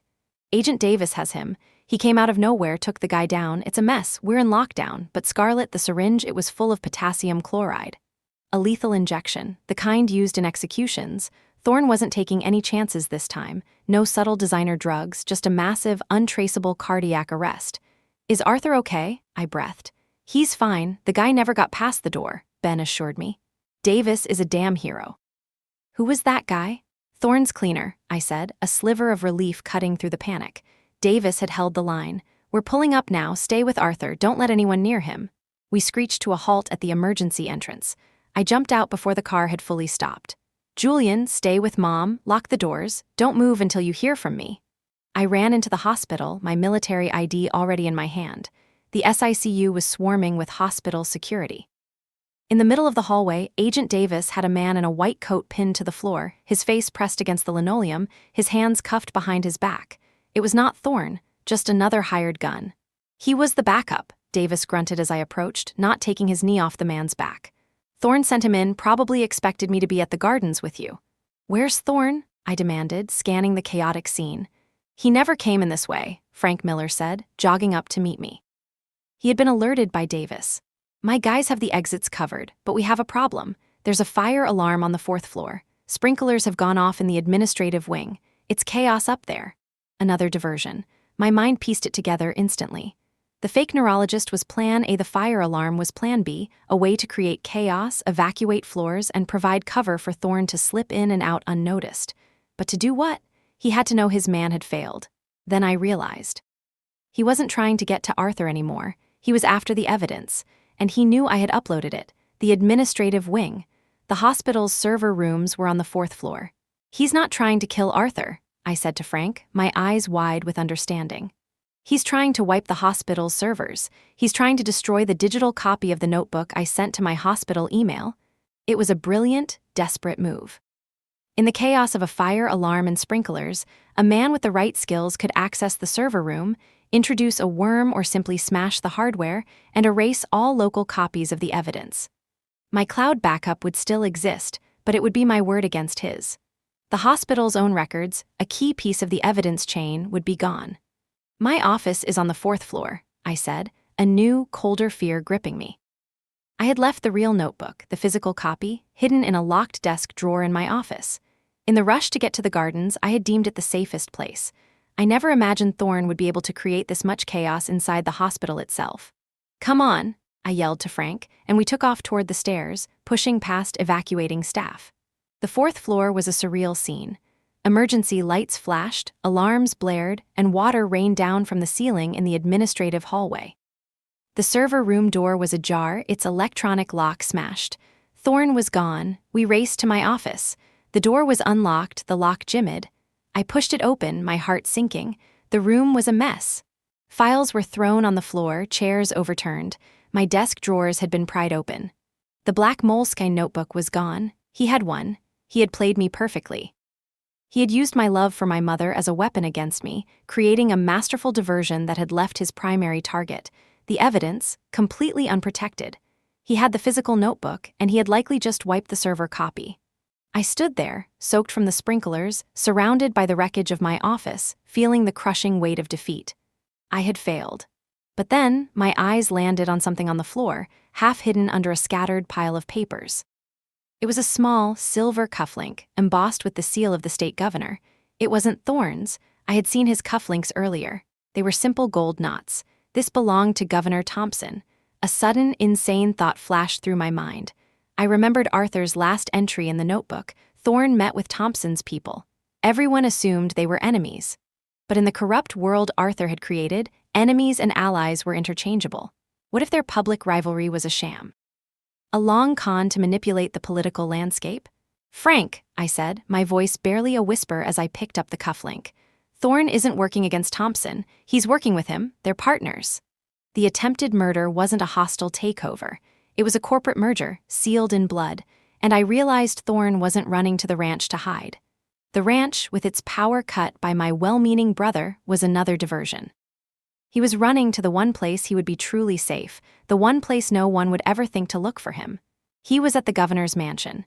Use arrow up and arrow down to select a turn, enter to jump to it, and escape to return to the chat. The realization hit me with the force of a physical blow. The cufflink wasn't a clue dropped in haste. It was a message. A symbol of an alliance so audacious, so contrary to public perception, that it was the perfect cover. The bitter rivalry that had defined Texas politics for years was nothing more than a carefully orchestrated piece of theater. While they fought their public wars, they were carving up the state in private. "It's a fortress, Scarlet," Frank said, his voice grim as he stared at the cufflink in my palm. "The governor's mansion. You can't just walk in there. Even with what you know, we have no hard proof linking Thompson to the attack. Thorne will be protected by executive privilege, by a dozen layers of political insulation. I don't need to walk in the front door," I said, a desperate, high-risk plan already taking shape in my mind. "I just need to create a situation where Thompson is forced to push Thorne out." My phone rang. It was Detective Morales. "Captain Martin, we got a hit on Thorne's vehicle. A highway patrol unit spotted it heading south on I-35. We think he's heading for the border." Another lie. Another piece of misdirection. "Let him go, detective," I said, my voice cold and curt. "That's not him in the car, it's another decoy. I know where he is." There was a skeptical pause on the other end. "My sources are pretty solid, Captain. And my source is the man who just tried to wipe the hospital's servers and left a governor's cufflink behind," I countered. He's not running to Mexico. He's running to the seat of power. He's at the governor's mansion in Austin. I'm willing to bet my career on it. Morales was silent for a moment. I could hear the gears turning in his head. That's a hell of an accusation. If you're wrong, then I'm wrong, I interrupted. But if I'm right, then you have a murderer and a conspirator sitting in the most powerful house in the state. I have the digital copy of the evidence that proves the corruption. It's backed up in the cloud, but it's not enough to definitively tie Thorne to the attempted murder. For that, I need the notebook. I knew what I had to do. The chess game wasn't over. Thorne had taken my queen, but he didn't know I had another one in reserve. Frank, I said, turning to him, I need you to get a message to Ben Carter. Tell him to prep Senator Vance for transport. We're moving him. Frank's eyes widened. Move him where? He's too critical. He's more critical if he stays here, I said. Thorne failed twice. He won't fail a third time. He'll find a way. We're moving Arthur to the safest place I can think of, Walter Reed Army Medical Center in D.C. I'm a captain in the U.S. Army. He's a U.S. Senator. I can make the call, claim it's for security reasons. Get a medevac flight on the tarmac at Randolph Air Force Base. Now. And you? Frank asked. You're not going with him? No, I said, my gaze hardening. I'm going hunting. My next call was to my brother. Julian, where are you? I'm still at the hospital in the parking lot with Mom, he said, his voice strained. She won't speak. She's just staring. Listen to me carefully, I instructed. I'm sending a location to your phone. It's a private airfield outside of Austin. I need you to get Mom there. Don't ask questions. Just do it. Be there in 90 minutes. Scarlett, what is this? He pleaded. What are you going to do? I'm ending it, I said, and hung up before he could argue. I looked at Frank.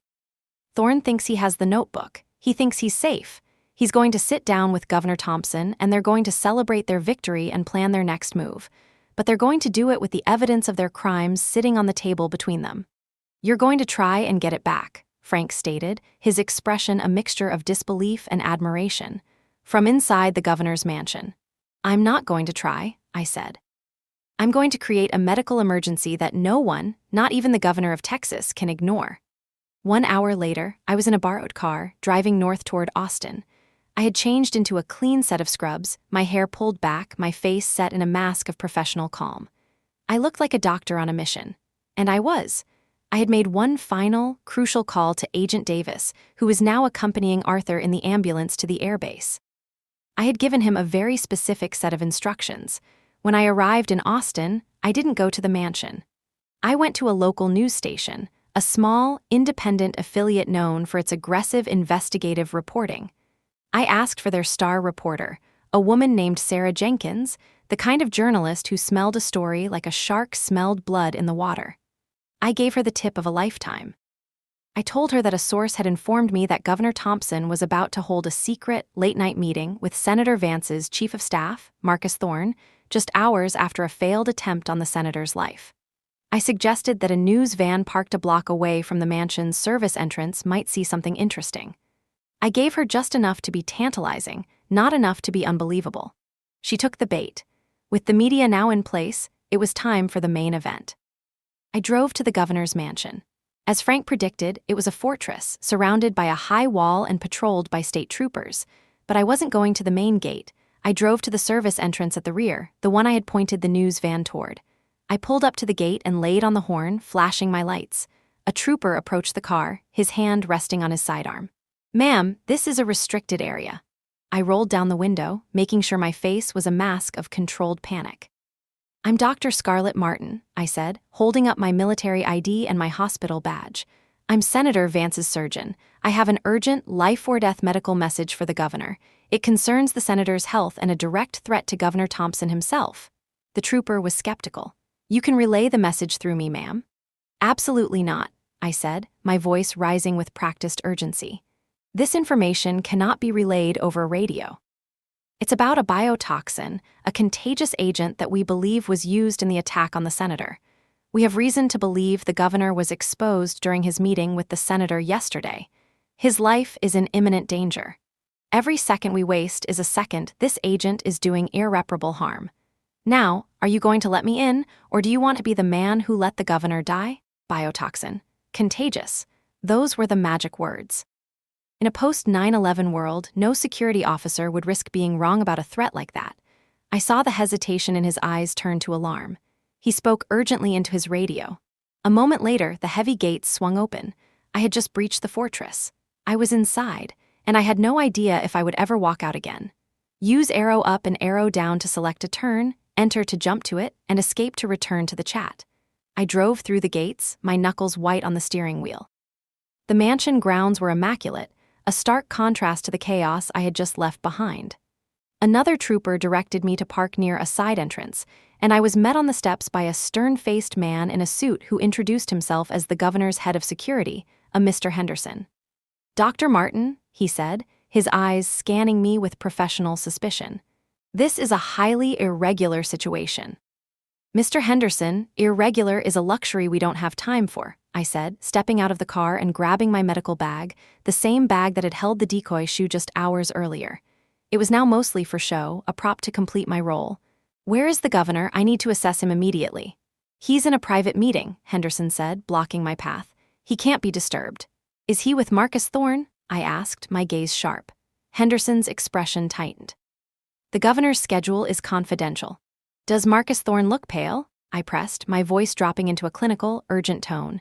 "Is he sweating? Any complaints of dizziness or nausea? These are the early symptoms. By the time the respiratory distress starts, it's often too late." I could see the seed of doubt I had planted with the trooper now flowering into full-blown alarm in Henderson's eyes.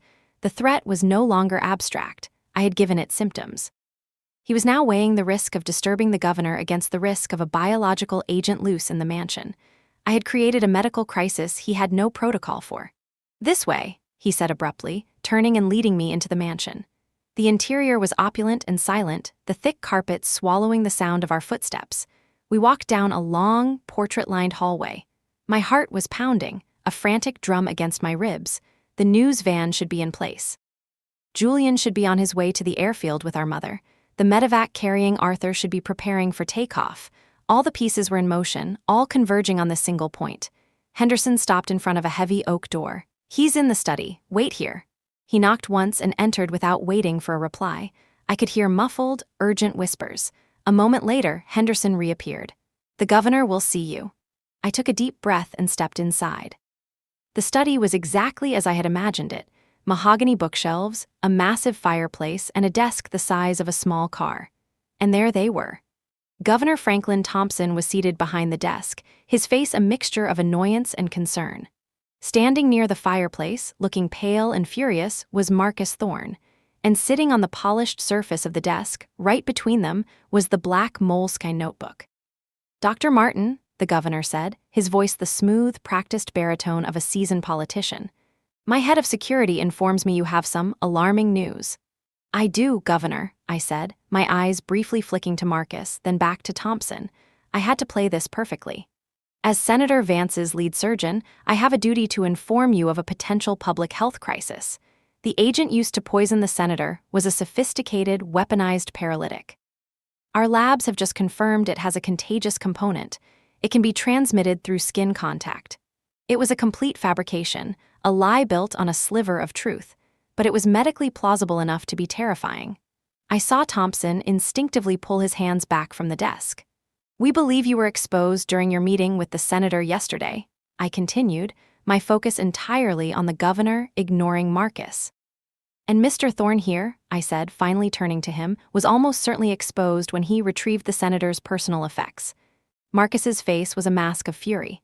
"This is absurd. She's lying. Governor, this is a trick." "Is it, Marcus?" I asked, my voice soft. "Then why did you steal the evidence from my office? And why are you sweating?" I pointed to the beads of perspiration on his forehead. It was a hot, stuffy room, but in this context, it looked like a symptom.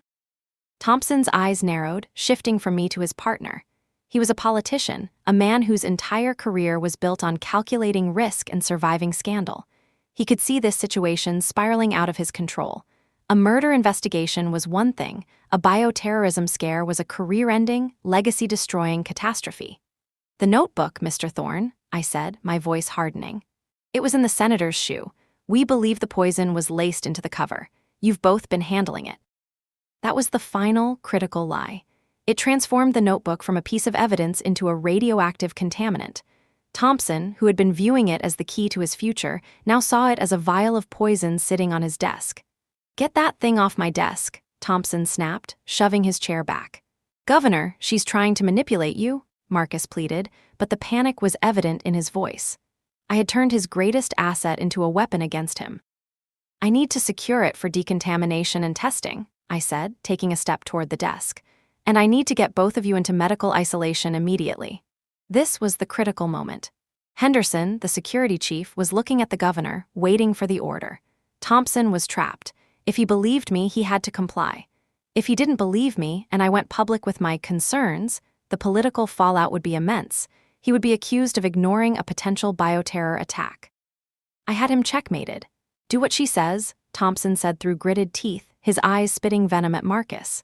"Henderson, escort Mr. Thorne to the guest wing. Secure him there until a CDC team arrives. Don't let him touch anything."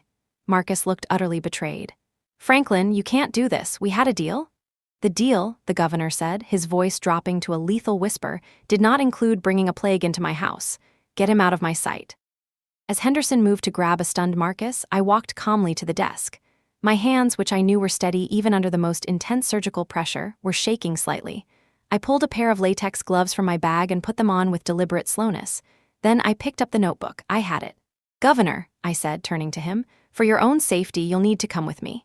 Just then, Henderson's radio crackled to life. It was the trooper from the gate. "Sir, we have a situation. A news van has parked down the street. They say they have a tip about a secret meeting here tonight." Thompson's face went from angry to ashen. The media. It was the one thing he feared more than poison. He saw the trap closing around him. He was in a room with a potential biotoxin, his co-conspirator was being detained, and the press was at his door. "This meeting is over," I said, my voice now holding all the authority in the room. I tucked the notebook into a biohazard bag from my kit. "Governor, you'll need a full workup at the hospital. I'll ride with you in your car. Mr. Henderson, you can follow with your team." It was a direct order, and he was in no position to refuse. I had given him the perfect, politically survivable exit. He wasn't fleeing a crime scene. He was being prudently evacuated during a medical emergency. As we walked out of the study, I passed a stunned Marcus Thorne being led away by 2 security men. His eyes met mine, and in them I saw pure, unadulterated hatred. He knew he had been outplayed. We swept out of the mansion, a convoy of black cars with flashing lights. The news van's camera caught it all. The governor, looking grim, getting into a car with a woman in scrubs, a full security detail in tow. The narrative was set. In the back of the armored car, sitting opposite the governor, I allowed myself the smallest of smiles. Thompson didn't speak. He just stared at the biohazard bag containing the notebook as if it were a live snake. My phone vibrated. It was a text from Agent Davis. "Wheels up. The package is secure. Arthur was safe." Another text came in. It was from Julian at the airfield. "Mom is with me." What now? I looked out the window at the Austin skyline rushing past. All the pieces were off the board. Now it was time for the endgame. "Governor," I said, my voice calm and quiet in the silent car. "The good news is there's no poison. You're not in any danger." He turned his head slowly and looked at me. The political mask was gone. All that was left was a cold, dangerous predator who knew he was trapped. "What do you want?" he asked, his voice flat. "I want justice," I said, "and you, Governor, are going to help me get it. Use arrow up and arrow down to select a turn, enter to jump to it, and escape to return to the chat." The silence in the armored car was a living thing, thick with unspoken threats and the hum of the engine. Governor Thompson studied my face, his sharp, intelligent eyes searching for a weakness, an angle. He found none. The balance of power had irrevocably shifted the moment I walked out of his mansion with that notebook. "Justice is a complicated word, Doctor," he said, his voice regaining some of its smooth, political cadence. "One man's justice is another man's ruin." "There's nothing complicated about attempted murder or systemic corruption," I countered, my voice as steady as a surgeon's hand. "This isn't a debate about policy. It's about felony crimes. And this," I patted the biohazard bag, "is a confession, not just Marcus Thorne's. It details a decade of crimes that you benefited from, Governor." He didn't deny it. He was too smart for that. "That notebook is inadmissible.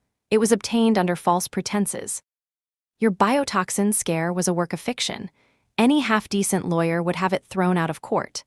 "Probably," I agreed, a move that seemed to surprise him. "But the digital copy, which is now in the hands of the U.S. Attorney's Office, is another story. And more importantly, this was never about a courtroom, not for you. This is about your survival. That news van outside your mansion, they're just the beginning. By morning, every major news outlet in the country will have the story. Governor Thompson's administration linked to the attempted murder of Senator Vance. You'll be drowned in a sea of scandal. I let the words sink in. I was offering him a choice, not between guilt and innocence, but between two different kinds of ruin: a fast, public immolation or a controlled, negotiated demolition. "What is your offer?" he asked, the words tasting like ash in his mouth. "It's not an offer. It's a protocol for treatment," I said, leaning forward.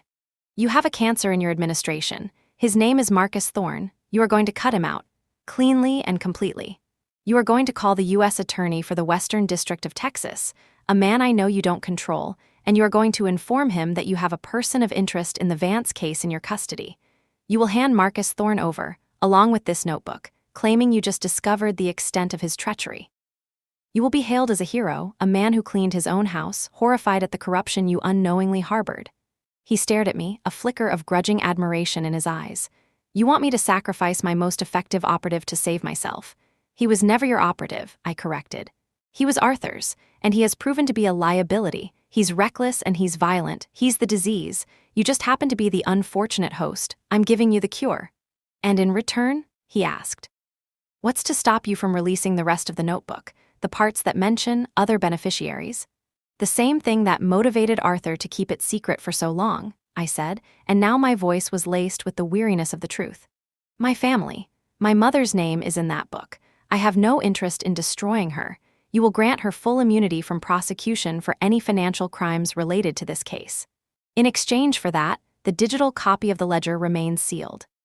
Your name and the names of all the other corrupt officials will stay in the dark. But Marcus Thorne will face justice for what he did to my stepfather. He will go to prison for a very, very long time." It was a bitter pill to swallow. I was trading a wider justice for a specific one. I was letting a dozen guilty men go free to save my mother and nail the man who had tried to commit murder. It wasn't perfect, but it was the only move I had that protected everyone I needed to protect. It was a surgeon's choice: save the limb, even if you can't save the whole body. Thompson was silent for a long time, watching the city lights flash by. He was calculating, weighing the cost of betrayal against the certainty of ruin. Finally, he gave a single, sharp nod. "You have a deal, doctor. Get me my chief of staff on the phone. I have a statement to prepare." The rest of the night was a blur of controlled chaos. True to his word, Thompson made the calls. By the time we arrived at a neutral federal building, a team of FBI agents was waiting. Marcus Thorne, who had been moved from the mansion, was handed over, looking utterly bewildered and betrayed. I handed the notebook to the lead agent, my gloved hands a final piece of theater for the benefit of the governor. I gave my statement, carefully omitting my mother's role and the governor's involvement, framing it as the story of a rogue chief of staff who had gone too far. By dawn, the story was breaking across the nation. Governor Thompson foils murder plot against political rival. He was, as I had predicted, the hero. Marcus Thorne was the villain, and I was the anonymous doctor hero who had uncovered the plot. It felt hollow. Justice had been served, but it was a compromised, negotiated version of it. After giving my final statement, I walked out of the federal building into the bright morning sun. Julian was there. He had taken my mother to a hotel to rest. "Is it over?" he asked, his face etched with the exhaustion of the long night. "The first part is," I said. "Now comes the hard part." We drove to the private airfield. In a quiet lounge, my mother was sitting by a window, a cup of untouched tea in front of her. She looked smaller, older. The formidable Eleanor Vance was gone, replaced by a woman lost in the wreckage of her own life. "Mother," I said, sitting opposite her. Julian stood a respectful distance away, giving us our space. She wouldn't look at me, she just stared out at the runway. "You've destroyed everything," she whispered. "No," I said softly. "You did, you and Arthur and Marcus. You built a house on a foundation of lies and it finally collapsed. I just pulled you out of the rubble." "You call this being saved?" she asked, her voice cracking. "Arthur is in a hospital halfway across the country. Marcus is going to prison. Our finances will be ruined. Our name will be a disgrace. Arthur is alive," I countered, my voice firm but not unkind. "And you are not going to prison, which is more than you deserve. Your name was already a disgrace, it was just a well-kept secret. As for the money, you'll learn to live without it, we'll all learn." For the first time, she turned and looked at me. Her eyes were filled with a confusing mixture of resentment and a dawning, terrible understanding. "Why, Scarlett? Why would you do all this?" "After everything I asked of you." Because you were wrong, Mother, I said, the simple truth of it hanging in the air between us. You told me family comes first, but that was a lie. Your version of family was about protecting secrets, maintaining appearances, and enabling criminals. My version of family is about protecting each other from harm. I did this to protect you from Marcus, to protect you from Arthur's enemies, and ultimately to protect you from yourself. That's my job. I'm a doctor. I stopped the bleeding. Tears began to stream down her face, silent and steady. They weren't tears of self-pity, but of something else. Grief, perhaps, for the life she had lost and the daughter she had never truly known. The plane is ready, Julian said quietly from the doorway. He was flying with her to D.C. to be near Arthur, to start the long, uncertain process of putting their lives back together. I stood up. You should go. My mother walked toward me, hesitating for a moment. Then she did something she hadn't done in years. She reached out and hugged me, a real hug, her arms wrapping tightly around me. Be careful, Scarlett, she whispered into my shoulder. You too, Mom, I said, my own voice thick with emotion. I watched them walk out to the small jet, two solitary figures against the vast Texas sky. It wasn't a happy ending. It was a messy, painful, and deeply compromised one, but it was an ending. The cancer had been cut out. The patient was stable. Now the long, slow process of healing could begin. Use arrow up and arrow down to select a turn, enter to jump to it, and escape to return to the chat. The weeks that followed were a strange, quiet epilogue to the storm. The news cycle, ravenous and relentless, feasted on the story of Marcus Thorne's betrayal and Governor Thompson's heroic intervention. Thorne was denied bail, facing a mountain of federal charges from attempted murder to conspiracy. With the notebook and the governor's testimony against him, his conviction was a foregone conclusion.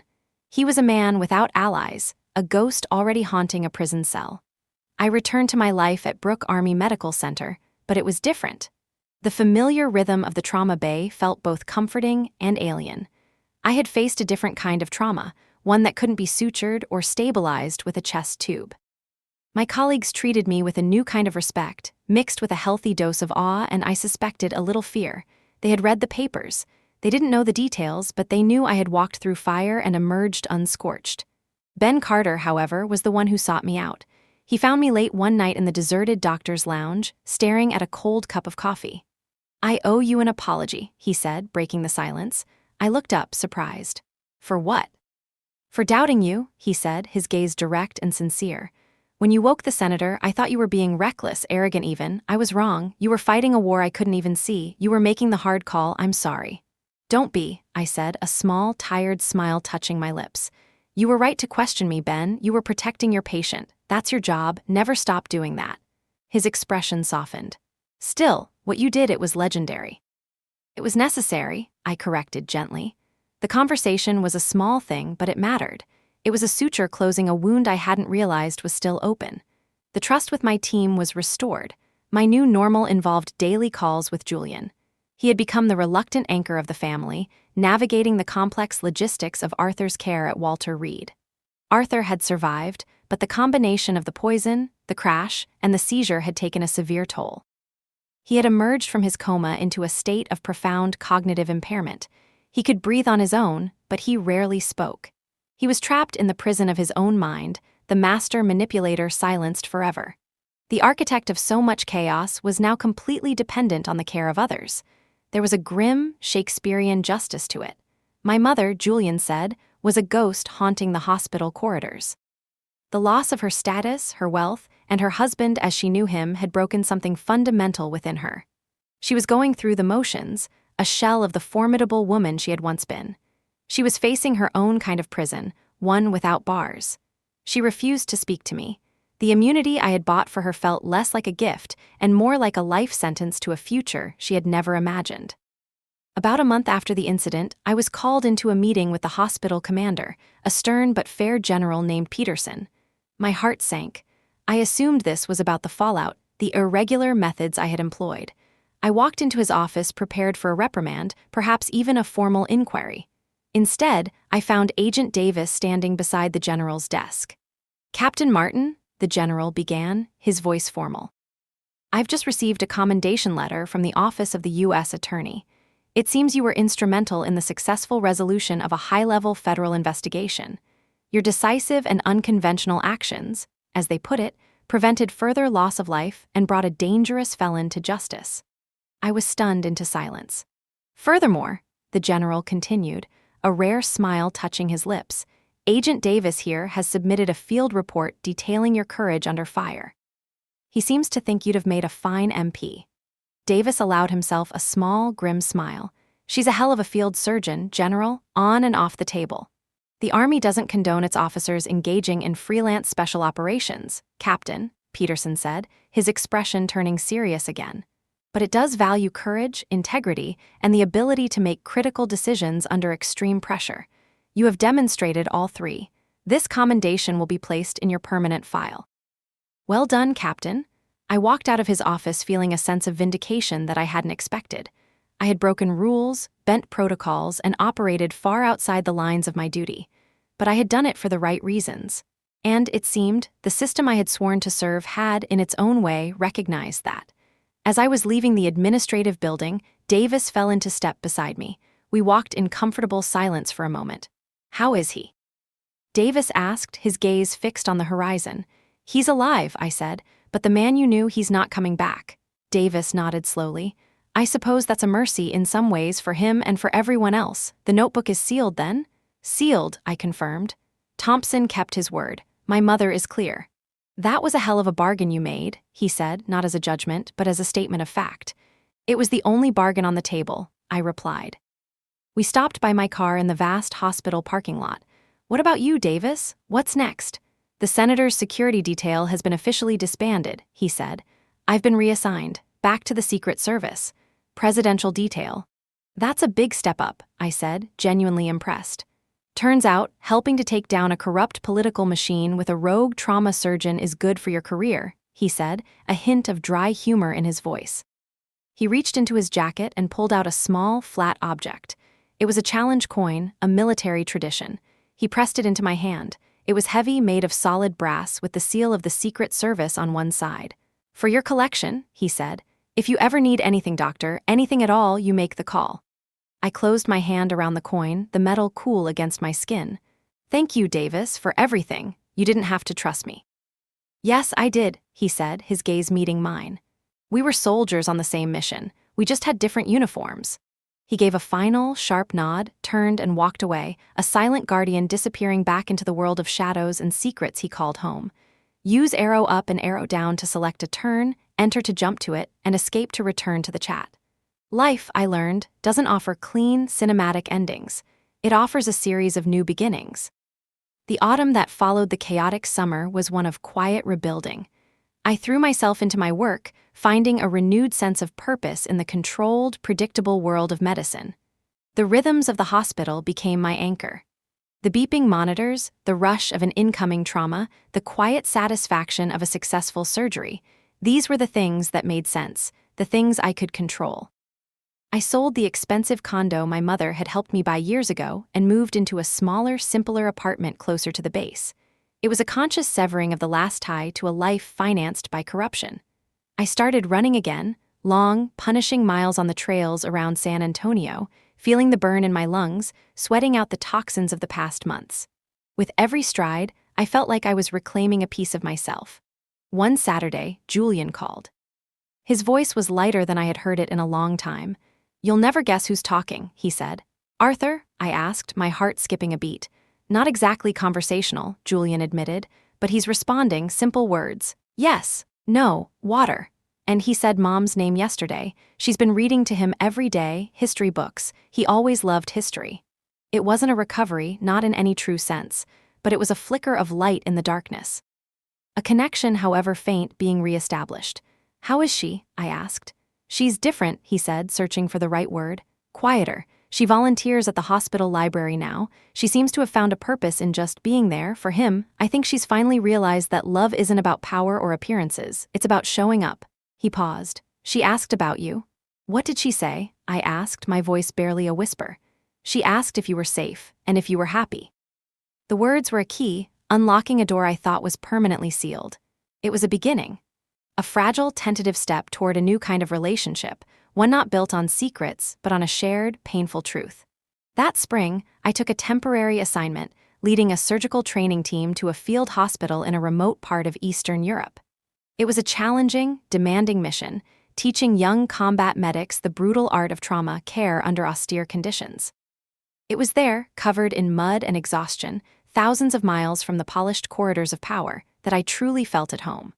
One evening, sitting on a crate outside the medical tent, I watched the sun set over a range of unfamiliar mountains. I took out the challenge coin Agent Davis had given me. It felt solid and real in my hand. It was a reminder that integrity and duty came in many forms, and that sometimes, the most important battles are the ones no one ever sees. My life was no longer defined by my family's legacy, by Arthur's ambition, or my mother's fears. It was defined by my own choices, by the oaths I had sworn as a doctor and a soldier. I had learned that true strength wasn't about being unbreakable. It was about knowing how to put the pieces back together after you've been shattered. It was about making the hard cuts, in the operating room and in life, to save what matters most. The fight I had endured hadn't just been for my stepfather's life or my mother's freedom. It had been a fight for my own soul, for the right to live a life of purpose, free from the shadows of the past. I had walked through the fire and discovered that I wasn't burned. I was forged. Looking out at that foreign sunset, I felt a sense of peace I hadn't felt in years. The bleeding had stopped. The patient had survived. And for the first time, I understood that the patient I had fought so hard to save, the one who had needed the most critical intervention, had been me. And I knew, with a certainty that settled deep in my bones, that I was going to be okay. The mission, in the end, was a success. Use arrow up and arrow down to select a turn, enter to jump to it, and escape to return to the chat.